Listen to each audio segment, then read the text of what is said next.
ये देखो भाई, मैं जेब्रा क्रॉसिंग के ऊपर पार रख दिया मैंने, तो इन गाड़ियों को रुकना पड़ा। बेवजह बेमतलब हॉर्न मारना कानूनी जुर्म है। खुद की गद्दी बचाने के लिए दुनिया में राजाओं ने पता नहीं कितनी लड़ाइयां लड़ी। जब उसने गद्दी छोड़ने की घोषणा करी तो लोग रो रहे थे। जहां सारी दुनिया पोल्यूशन से मर रही है, हर जगह हवा की क्वालिटी खराब हो चुकी है, वहीं मैं ऐसे देश में खड़ा हूं जो पूरी दुनिया में एकमात्र कार्बन नेगेटिव देश है। यानी जितनी कार्बन डाइऑक्साइड ये छोड़ते हैं उससे 3 गुना ज्यादा ये देश सोख लेता है। अभी हूं मैं भूटान में। ये देखो भाई, मैं जेब्रा क्रॉसिंग के ऊपर पार रख दिया मैंने, तो इन गाड़ियों को रुकना पड़ा।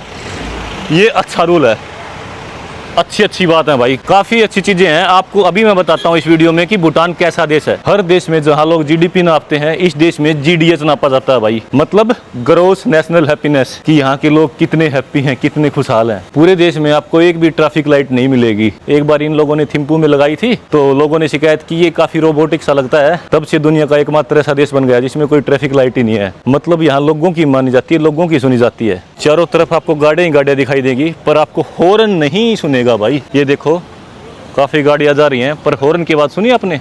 नहीं सुनी। बेवजह बेमतलब हॉर्न मारना कानूनी जुर्म है। अपने इंडिया में खड़े हो जाओ आप ट्रैफिक लाइट पे कहीं भी या रोड के पास, आपके कानों से खून बहने लग जाएगा। ऐसा लग रहा है जैसे रोबोट कार चला रहे हैं। काफी इंडियन कारें भी हैं यहाँ पे, क्योंकि मैं भूटान और इंडिया बॉर्डर के करीब हूँ। क्या हो गया, अब इंडिया वाले हॉर्न नहीं मार रहे भाई? क्यों नहीं मार रहे? साथ ही भूटान दुनिया का ऐसा देश है जहाँ सबसे लेट पूरी दुनिया में टीवी आया और इंटरनेट आया, क्योंकि इन लोगों का मानना था कि अगर टीवी यहाँ आएगा तो हमारा कल्चर खराब करेगा। क्या इनका मानना सही था? आप कमेंट करके मुझे बता सकते हो। भूटान ही एक ऐसा देश भी है जहां जानवरों को मारना, कत्ल करना 100% गैर कानूनी है। वैसे भूटानी लोग खूब मांस मीट खाते हैं पर सारा इंपोर्ट होता है भारत से। बहुत देश है ना, तो यहाँ इन्होंने एक कानून बना रखा है कि भूटान की धरती पे किसी जानवर को मारा नहीं जाएगा, कसाई खाना नहीं खोला जाएगा। जो सबसे अच्छा मुझे इस देश में लगा वो है फ्री एजुकेशन और फ्री हेल्थ केयर। मतलब आपको कुछ भी पढ़ना हो, कितना भी पढ़ना हो, आपकी पढ़ाई फ्री होगी। और अगली बात है, आपको अगर कोई भी बीमारी हो जाए, अगर उसका इलाज भूटान में नहीं है ना, तो भूटान गवर्नमेंट आपको फ्लाइट टिकट देगी, आपको विदेश भेजेगी, आपका इलाज फ्री में करवाएगी। ये कितनी अच्छी बात है भाई। छोटा सा देश इतना कुछ कर रहा है, बहुत बड़ी बात है। हमारे यहाँ तो प्राइवेट हॉस्पिटल के आईसीयू वाले बड़े बड़ों को हार्ट अटैक ला देते हैं भाई। आपको ये भी पता होगा इंडिया में पढ़ाई कितनी महंगी हो चुकी है। बच्चों की फीस भरने में माँ बाप को सिर पे कर्जा लेना पड़ता है। ये मुझे यहाँ की बहुत अच्छी बात लगी, या फिर ये कह सकते हो सबसे बेस्ट लगा मुझे। भारतीय टूरिस्टों के लिए एक अच्छी बात और भी है, यहाँ भारत का रुपया हर दुकान में चलेगा भाई। इंडियन करेंसी दो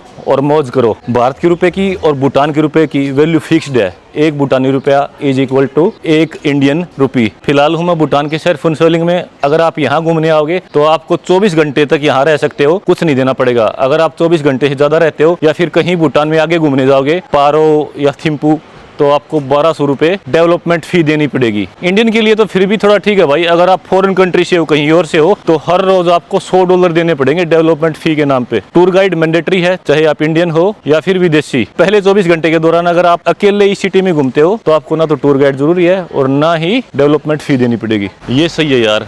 गाड़ियां पार्किंग के अंदर ही खड़ी हैं, देख लो, बाहर नहीं, बिल्कुल चारों टायर अंदर ही मिलेंगे। खुद की गद्दी बचाने के लिए दुनिया में राजाओं ने पता नहीं कितनी लड़ाइयां लड़ी, और एक था भूटान का राजा, था क्या भाई, अभी भी है ही, जिसने 2006 में राजातंत्र को खत्म करके यहाँ लोकतंत्र स्थापित किया भाई। जब उसने गद्दी छोड़ने की घोषणा करी तो लोग रो रहे थे और वो बोल रहे थे हमें नहीं चाहिए लोकतंत्र। इनको वोट डालना सिखाया और बताया कि लोकतंत्र ही सबसे अच्छा है। वीडियो को ज्यादा लंबा नहीं बनाते, अब बोलते हैं आपको बाय बाय और अपनी ट्रेडमार्क लाइन, जय जवान जय किसान जय हिंद जय भारत फ्रॉम भूटान।